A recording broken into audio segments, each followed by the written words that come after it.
Hello, I'm Kimberly Jackson, a student from Counseling 200 class at Murray State University. My poster presentation will have to be about how does poverty affect education? What is poverty and how does families are affected by that term? The term of poverty is people living on low income who live in houses which are old and run down. They don't have enough money for repairs in their homes in order to make them livable, or have to rely on relatives or their friends to help them out. Additionally, they don't have enough money in order to provide clothes, food, and other necessary needs in order to survive and function well in society. Worst of all, they couldn't afford to go see a doctor whenever they get sick. Mostly the adults lack the needs of education due to not having the access to apply for college or take advanced courses in order to obtain for higher paying careers. It also affects their children and their needs for an education as well. Parents have to make a tough choice whether to send their children to school or make them go to work. According to a source from www.childfund.org, it stated that the wide-ranging and potentially lifelong challenges can result from childhood poverty, particularly when young people don't acquire a thorough education. It also stated that poverty and education are intimately intertwined because those who are poor may forego their education in order to find employment, leaving them without the literacy and numeracy skills necessary to advance their careers. Children living in poverty who lack the basic needs, such as education, are highly to become a danger to the whole community, as well as themselves. Without getting a good education, they would engage in criminal activities, suffer poor reading skills, trouble with interacting peers, and wouldn't understand how to solve problems, logical problems such as math. Consequently, they would become homeless, run away from home, and would end up in jail or juvenile centers. In this presentation, I'm going to talk about how poverty and education affects the children not all over America, but around the world as well. The three major points concerning this topic are: how does poverty influence learning?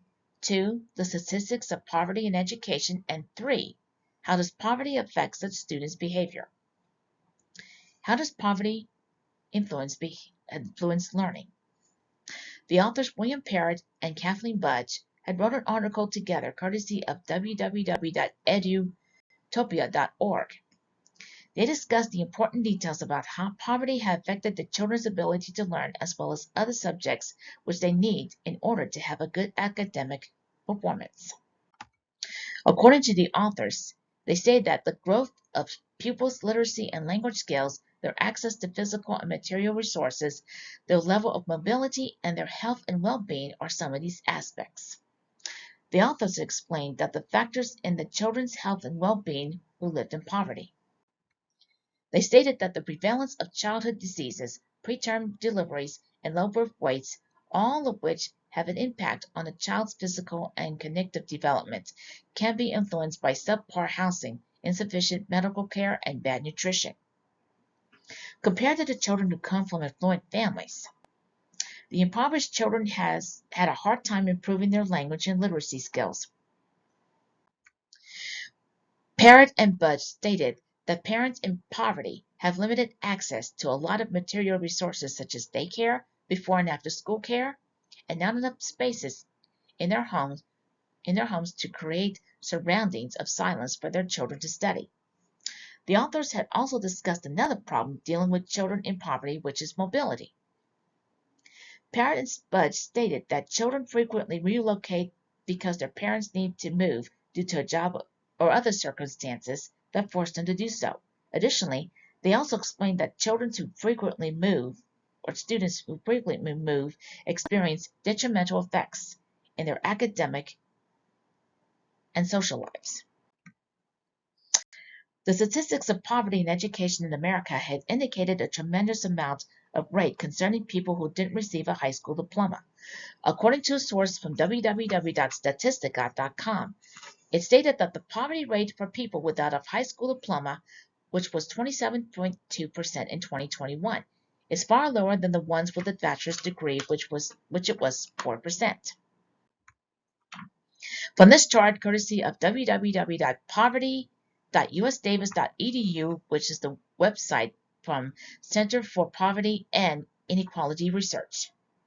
It stated that 29% of people who didn't graduate high school and only 5% received a bachelor's degree living in poverty in the year 2014, ages 25 and up. Kelly Taylor had written an article to discuss about the long-lasting effects on students' education and success, courtesy of www.insightinterdiversity.com. She explained to this statistics that indicated from the U.S. Census Bureau that almost 20% of American children were living in poverty by 2015. Taylor also reported that children of low income had experienced the difficulties of developing their minds through education as well as lack in healthcare. She also stated that furthermore, records indicated that low-income students are 13 times less likely to graduate from high school on time and have a five-fold higher chance of dropping out than high-income children. The lack of education can also affect the behavior of a child living in poverty. Impoverished children are more likely to develop self-control issues while dealing with their emotions. According to a source from www.compassion.com, it stated that children in poverty are more likely to experience behavioral problems and conduct disorders, such as academic and disciplinary troubles in elementary and middle school, as well as delinquency in adolescence. Additionally, anxious and depressed symptoms are more prevalent among poor children, and they frequently come to feel hopeless and helpless. Poverty also affects the development of the child's brain, including the prefrontal cortex. The prefrontal cortex does this job, such as tasks of storing information, social skills, and making decisions. According to a source from www.ascd.org, which is the Association of Supervision and Curriculum Development, it stated that the amygdala, the other side of the brain, which generates emotions and aids in our ability to react to social cues from others, is also impacted by poverty. The amygdala frequently takes precedence over the logical brain when the prefrontal cortex function is impaired, resulting in a lack of emotional control and inappropriate behavior. It also stated that being poor as a child can also have a negative impact on how empathic one becomes due to a variety of circumstances, including the strain on parents, including stress. That is how poverty and education affect children all over the globe, including America and around the world. Fortunately, there are several ways that teachers in schools, family centers, and other resources can do to help the impoverished kids to succeed in life. People all around the world, as well as America, can do their part to help children in poverty who want to have better lives, especially when they reached adulthood. Some people become at-home tutors for the children while both of their parents had to work, especially from single parents. Some people become volunteers to work at after-school clubs, formed fundraisers for children who have been left behind due to lack of education, work in food banks for the poor, and even getting the whole community involved with nonprofit organizations. Education can build up a child with its positive benefits.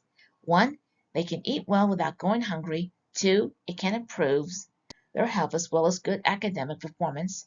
3, they can learn to build friendships with other children. And 4, it can help build an excellent knowledge and become creative with what they can be good at. Those are the tools that we, the people, can do to help the children who are living in poverty. Well, that's my poster presentation on how this poverty affects education. Thank you all for listening. Bye-bye.